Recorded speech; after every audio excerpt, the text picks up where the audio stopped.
Hello everyone, Wayne Motts, the President Emeritus and Historian at the Gettysburg Foundation on the Gettysburg Battlefield with my friend Chris Gwinn, the Chief of Interpretation and Education, our partners at the Gettysburg Foundation. Chris, we've got another episode of Museum Monday, and of course in Museum Mondays we connect something in the museum without being out here on the battlefield. So where are we? Well, Wayne, we're on the First Days Battlefield in Gettysburg National Military Park, and if you're a student of the American Civil War, if you've watched some of Wayne's videos in the past, you can probably tell exactly where we are.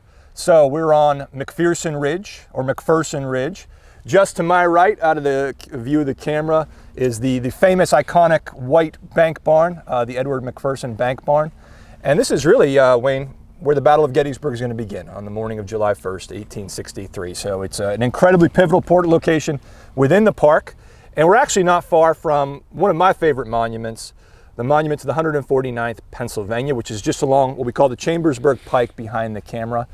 They're a famous regiment, especially among students of the battle, in part because of the distinctive headgear that they wore, often referred to as the Bucktails. And I know we do have some objects in our museum collection related to that regiment, Wayne. Can you fill us in on what they might be? We sure do. We've got a wonderful display of objects that belong to John Bodler of Company K of the 149th Pennsylvania Volunteer Infantry Regiment.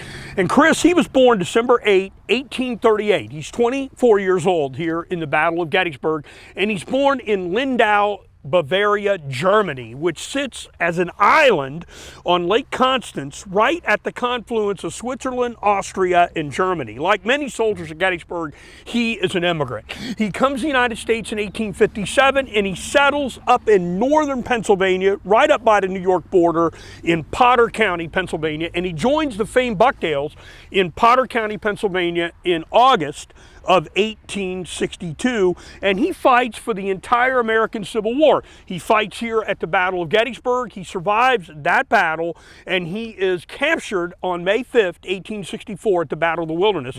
And unfortunately, he spends some time, Chris, as a prisoner of war at Andersonville Prison. Oh, wow. He's discharged out of service. He's married in 1867, and he dies in 1913 when he is 74 years old. And in his pension, he claims exposure as a prisoner of war. But what's really great in the museum collection is that we have a letter that's written all in German. It was his native language, immigrating to the United States in 1857, and it's written on July 1st, 1863, right south of Gettysburg. It was really, really interesting. And that's in the Museum of the American Civil War on display. His cap box, his canteen, a number of the other items that are related to him are also there. So we hope you'll go inside and look at that.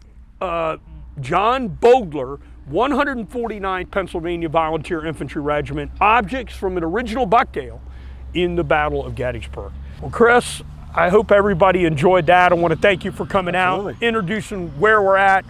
Our park partners doing a great job preserving this battlefield, so get yourself in the museum and come out on the battlefield and connect these objects. And if you enjoyed these videos, please like and share them, subscribe, pass them around, and we thank you for your support of the Gettysburg Foundation, supporting the Gettysburg National Military Park and the Eisenhower National Historic Site.